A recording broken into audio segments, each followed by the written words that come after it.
大家好，我係 Judy。聽書之前，不如俾個 like 我先啦，唔該晒。今日繼續分享《金錢智能》呢一本書。第3章呢係講時間對於價值嘅影響。效用係人嘅一種感受啦，我哋會用五官感覺，包括視覺、聽覺、嗅覺、味覺同埋觸覺咧去感受事物。大家諗唔諗到，我哋仲有一種感覺咧係好重要嘅呢？呢個就係對時間嘅感覺。好簡單，我哋會因為等咗好耐都冇巴士就覺得好掹憎啦。我哋又會因為餐廳上菜上得快咧而覺得開心。可惜嘅係，我哋冇任何一個器官可以直接感覺時間。我哋大腦嘅前額葉啦，就會依據包含咗五感在內嘅各種外部刺激、資訊同埋累積落嚟嘅知識、經驗等等咧，嚟認知時間呢一樣嘢。但係每個人嘅感覺都唔同噶嘛，由感覺同埋資訊科技啦集結一齊而成嘅對時間嘅認知咧，亦都係每個人都唔同。我今日去主題樂園玩，過得好開心啦，我就覺得今日過得好快。而你今日咧要去上一個悶到爆嘅 seminar， 你就覺得今日時間過得好慢。所以咧，對時間嘅認知咧係一件好複雜嘅事。每個人都有自己認知時間嘅標準，即係話我哋用鐘去量度時間，同人去感受時間咧，可能會有好大差距。而且唔同年齡嘅人呢，對時間嘅認知亦都唔同。一個7歲嘅小朋友，一年呢就係佢生命嘅1/7啦。一年呢係好長嘅時間啦，但係對於一個70歲嘅人，一年就係佢生命裏邊嘅1/70。一年嘅感覺就冇咁長啦。但係我哋對於回報率啊，或者係利率，又或者係折現率嘅定義呢，都唔會將人類對時間嘅感知嘅失真情況呢考慮入去。作者舉咗3個例子去解釋對時間感知嘅唔同係點樣令到消費或者係產品嘅效用失真呢？第一個例子係平均預期壽命同埋回報率嘅關係。假設啦，我哋有2個投資方案，一個呢就係今日投資100萬，10年之後你可以得到200萬，年回報率呢係7.18%。另一個方案呢，就係今日你投資100萬，40年之後呢，你可以得到2000萬，年回報率就係7.78%。假設2個方案嘅風險一樣啦，從金融角度嚟睇呢，第2個方案呢回報率高啲，咁就梗係第2個方案係更值得投資啦。對一個20歲嘅年輕人嚟講呢，40年後佢60歲，佢會傾向選擇第2個方案啦。但係對於一個而家已經60歲嘅人嚟講，40年之後佢已經100歲啦，賺咗啲錢都唔知仲有冇命享，個回報對佢嚟講呢，價值就冇咁高啦。第2個例子係隨住時間嘅過去呢，人係會變嘅，對同一個人嘅效用呢，亦都係會變。每個人都會隨住時間而改變啦，譬如係興趣啊、喜好啊，或者思維方式。譬如我以前好中意紫色嘅，見到所有紫色嘢咧都會瘋狂咁樣，好想擁有。但係而家嘅喜好有啲改變咗咯。喺唔同嘅情況之下，我有時咧會中意柔和顏色系嘅配搭，但係喺另一啲情況之下咧，我又中意啲鮮豔顏色啊，或者係撞色咁樣。紫色嘅物件對我而家嚟講嘅效用咧，就變得越嚟越少啦。所以我哋喺計算未來嘅效用嗰陣咧，所使用嘅回報率需要考慮到自己會改變。第3個例子係，當你消費同埋付款發生喺唔同嘅時間點上面。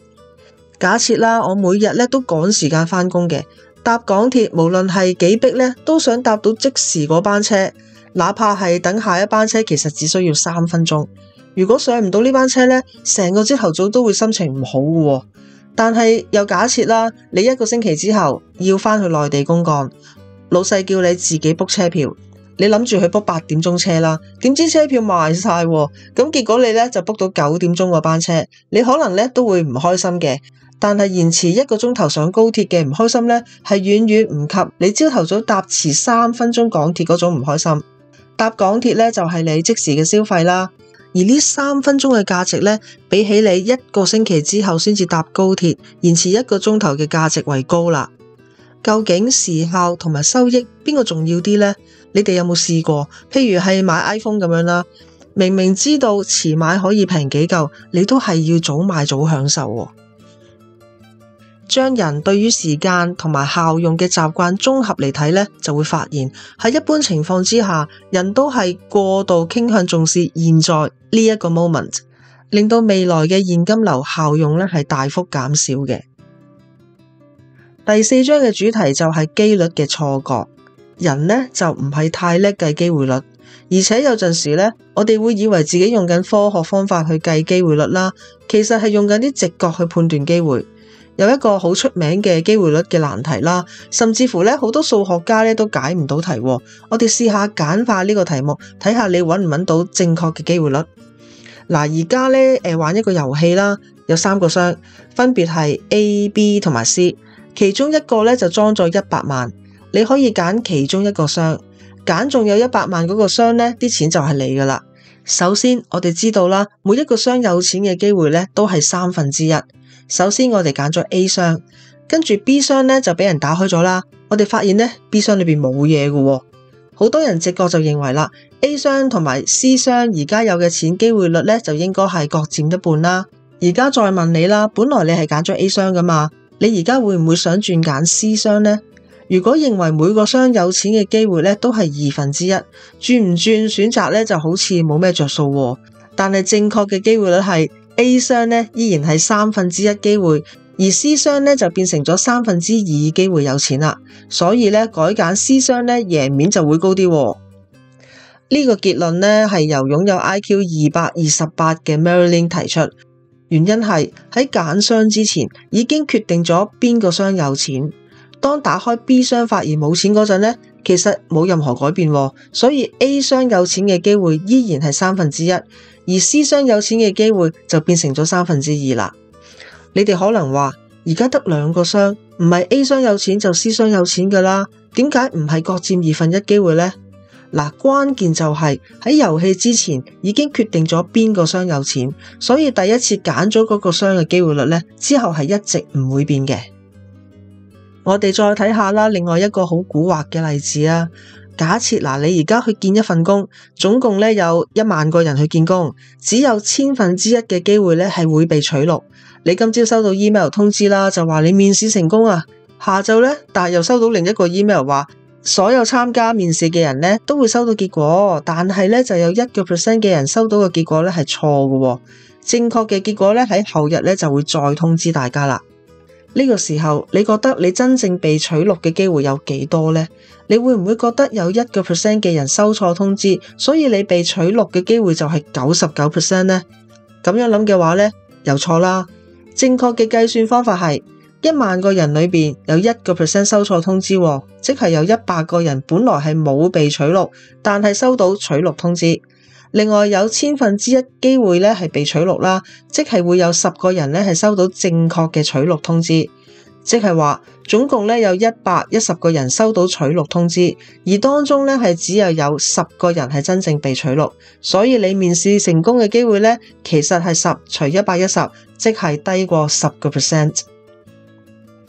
除咗以上我哋憑直覺而忽略咗啲細微嘅地方啦，導致我哋計錯機會率嘅例子之外咧，作者提到一啲賭仔心態，譬如係喺賭台上面啦，開咗10鋪大啦，第11鋪仲唔係開細？有呢一種想法咧，係因為我哋知道咧，開大或者開細嘅機會咧係1/2。之前開咗10鋪大，同1/2距離咧實在太遠啦，要將結果調整翻去1/2嘅話咧，我就要開翻好多鋪細先得啊嘛。但係其實每一鋪大細嘅結果咧都係獨立事件，同之前開乜嘢咧根本冇關係。仲有一種謬誤係100年一遇嘅超級颱風，係咪真係100年先發生一次呢？大家都知道唔係啦，過去10年發生過最少3次，係咪？其實所謂嘅100年一遇，唔係真係100年先出現一次，而係佢每年發生嘅機會率咧都係1%，而累積100年之後咧發生嘅機會率咧都唔係等於1嘅，亦即係話喺100年之內佢可能都冇出現過，又或者咧會出現好多次都得。無論係投資啦或者投機，識得正確咁樣計算機會率咧非常之重要，因為計錯機會率嘅話，即係等於計錯回報率，咁就會做錯決定，導致蝕錢啦。嚟到第5章啦，講下人類做判斷嘅習慣。明知好難中到6合彩頭獎啦，點解仲有咁多人買呢？而且咧仲要期期買喎。人類經常有一種咧不可為而為之嘅諗法同埋習慣，而呢一種習慣咧，正正就係影響緊我哋做出理性判斷。合法嘅賭博有好多種啦，例如喺香港，我哋可以賭馬啦、賭波、買六合彩等等。大家都知道啦，咁多種賭博之中，六合彩中嘅機會咧係最細，但係呢一種賭博咧係最受歡迎喎。點解呢？作者用喺日本嘅情況做例子啦。中彩票頭獎嘅機會咧係1000萬分之3，計出嚟嘅期望值咧就係30 yen，但係佢哋買一張彩票咧係要用300 yen 喎。咁樣睇咧，其實根本唔划算。而賭馬、賽艇啊、單車或者電單車比賽中獎嘅機會率咧係74.8%，即係易中好多啦。好多人形容買六合彩咧係買個希望，希望啲乜嘢啊？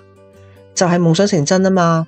買六合彩咧可以買到夢想，第一個原因就係佢嘅頭獎獎金啦，頭獎最少有500萬，然後過時過節或者係有連續幾期冇人中頭獎嘅話咧，嗰期個金多寶咧多起上嚟頭獎可以有過千萬啦。有咁多錢，好多一般普羅大眾嘅夢想都實現到啦。我哋假設有2個情況啦。第一個情況係，如果頭獎只係得50萬，就算中獎機會提高好多呢，好多人都會覺得唔係幾吸引啦。第二個情況係，如果頭獎增加到1億呢，對於大部分人嚟講啦，贏到3000萬得到嘅滿足感，同埋贏到1億嘅滿足感呢，其實分別唔係好大。即係話，即使獎金提高到去1億，未必會增加到好多投注額。好多人買六合彩啦，覺得可能只係付出20蚊啫，蝕極都係20蚊，唔中咪當做善事咯。但係如果中咗呢，話一夜致富喎，即刻變咗有錢佬喎，係咪值博率好高先？行為經濟學大師丹尼爾康納曼呢提出咗一個理論，人對於較低機會率嘅反應呢係會過度，而對於較高機會率嘅反應呢又會不足喎。我哋可以咁樣解讀呢一句嘢。人會高估咗中頭獎嘅機會率，即使係非常接近0啦，我哋都會覺得佢會發生嘅。但係對於非常高嘅機會唔中頭獎呢，我哋就會忽略咗唔中頭獎發生嘅機會。舉個例子啦，飛機失事嘅機會率呢係細過坐車失事嘅機會率好多好多好多噶嘛。但係人通常呢會擔心飛機失事多過汽車失事。人有咗呢一種諗法，就好難冷靜咁樣去做判斷，而造成有呢一種諗法嘅原因啦，同事件發生之後造成嘅影響大小咧係有關嘅。譬如買六合彩啦，中咗頭獎嘅話，我哋就可以一夜致富。而喺搭飛機嘅例子當中啦，如果飛機失事咧，可能會造成嚴重嘅人命傷亡。我哋用數學模型去計機會率，可以好冷靜咁樣分析各種數據啦。但係當一件事關係到自己咧，思考問題嘅時候咧，就會變咗自我中心，而唔可以冷靜咁樣分析同埋判斷。另一個錯誤嘅諗法係，過去10年我加加埋埋咧用咗成10000蚊去買六合彩，如果而家開始唔買，咁用咗10000蚊咪冇意思咯，我咪注定賺唔翻。為咗賺翻嗰啲錢啊，我要 keep 住買。仲有一個迷思，就係咧之前提過嘅機會率嘅錯覺。有啲人覺得啦，買咗幾年六合彩都唔中，嚟緊應該輪到我中啦啩。另外，人咧係有一種習慣，就係滿足程度咧係受金錢變化嘅影響，而唔係受到最後總額嘅影響。我哋對金錢嘅變化咧好敏感，會根據變化嘅狀態唔同而產生唔同嘅反應。反應嘅強弱程度咧又要視乎時間，而唔係地點。A 君喺最有錢嗰陣咧，身家有2000萬，但係佢而家就得返1000萬啫。B 君以前身家咧有500萬，而而家咧佢又有1000萬。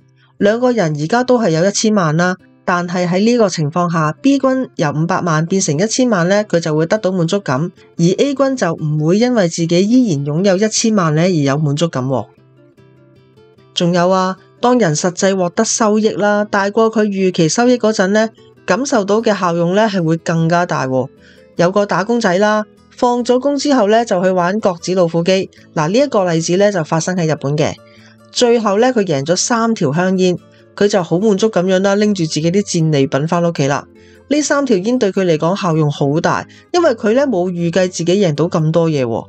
另外有一個生意佬啦，佢喺度埋怨自己啊，話最近嗰單生意咧賺得嗰1000萬，呢1000萬對佢嚟講咧效用就唔大啦，因為佢預期要賺到更多錢啊嘛。根據以上幾個例子啦，我哋睇到啦，人嘅習慣其實會影響自己做出錯誤嘅判斷。喺呢2集啦，分享咗5種金錢觀念。如果曾經有人批死你冇發達，會唔會覺得可能佢發現你嘅金錢觀念不嬲都唔正確呢？有心唔怕遲，而家改正觀念都仲有機會發達㗎。想發達嘅話呢，就唔好錯過我下一集分享埋作者最後2個觀念啦。